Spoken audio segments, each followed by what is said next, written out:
DJ Ferris. The Chicago, nigga. It's the real one. Hit me. Only one is pulling shit the fuck up. Let's get sports talk. At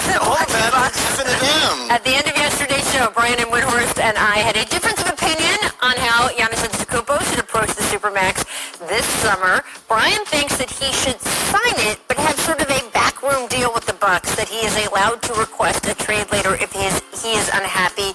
Kind of the way he pointed out that, and I didn't know this is Brian reporting that the Thunder and Paul George had. That basically, and apparently Richard didn't know this.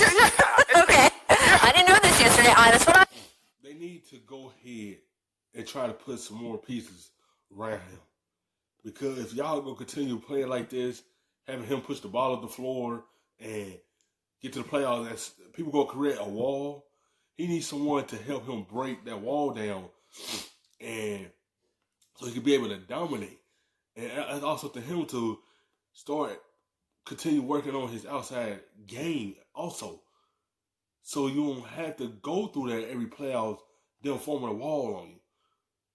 If you can't hit outside shots like that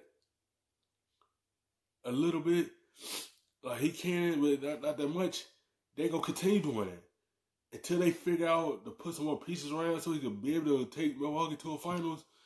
They gonna continue having the same result in the playoffs if nothing changed with him. And nothing wrong with being loyal to your team. It's all about your team giving you enough to get to where you want to go. That's the finals. I learned on the jump yesterday, and he said that Giannis should do that so that he both gets the extra money, which is $82 million, and has that flexibility. I don't think that he should do that. I think that then puts the onus on him to request a trade, which is uncomfortable for him, and then he can make up that money other ways if he wants, and he can just stay and sign the Supermax the next summer. Two names are Zach Lowe has reported, though, that the Bucks have interest in to try to keep Giannis interested, possibly sign this offseason or at least next offseason. Do it for me, please. Bogdanovich. Right? Yeah. Thank you. Of the Kings. Well, because Boyan in Utah and Bogdan in the Kings. Yeah. Victor Oladip of the Pacers, I can do that one, reports there has been no traction, though, on a Chris Paul deal so far. So, Richard, how can the Bucks improve this offseason? I really think that the Bucks just need a high-level B. Right, because they need a high-level B player, and I think Victor Oladipo definitely fits that. Because when we look at George Hill, when we look at just the way their team has been made up, Bledsoe, these guys haven't had the impact that you want for them in the postseason. And look, if you have a great player, your job. That's it right there.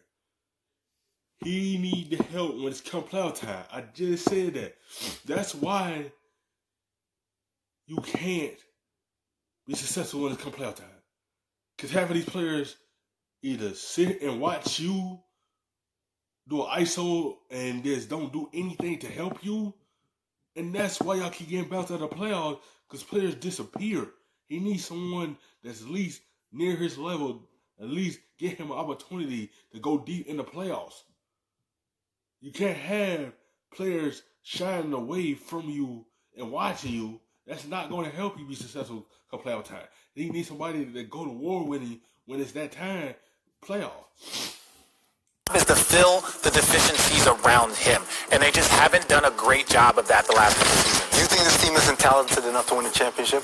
I don't think that they fill in the gaps well enough. I think they were talented enough, 1,000%.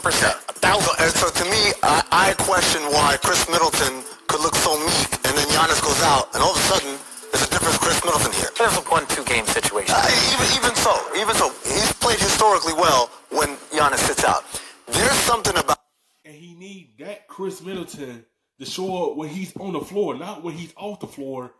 You turn it to that all-star player. You need to turn to that all-star player when you play alongside Giannis. If Giannis could get that same player, Milwaukee could be successful in the playoffs. They need that same guy, not when he sit down, now I want to bring out my all-star caliber play when he's out and I have to carry the team. No, do it while you have Giannis next to you. That's the only way it can help y'all get to a championship. Their offense, that needs to change. It is too too cookie cutter, too basic, and too easy to game plan against in the postseason. And so yes, I agree with you. A Victor Oladip would help, or a strong floor general, a Drew Holiday would help. Those are good moves.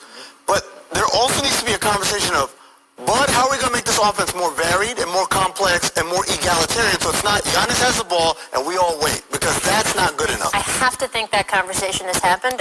You see what I mean? We wait on Giannis to make his decision of passing the ball or go downhill.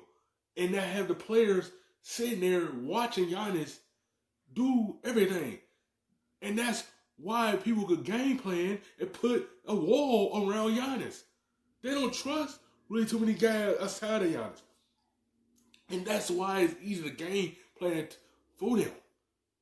You watch every playoff game from the bubble, you see everyone form the wall from Miami. You watched it. It ain't break. They did the same thing as soon as they seen y'all with the basketball. It's the same basic offense. They need to switch it up. Otherwise, Bud would not still be coaching this team. I really do. I have to think that. And Bud is smart, and I think he knows what the rest of us know, that there need to be some changes there. Thanks for watching ESPN on YouTube.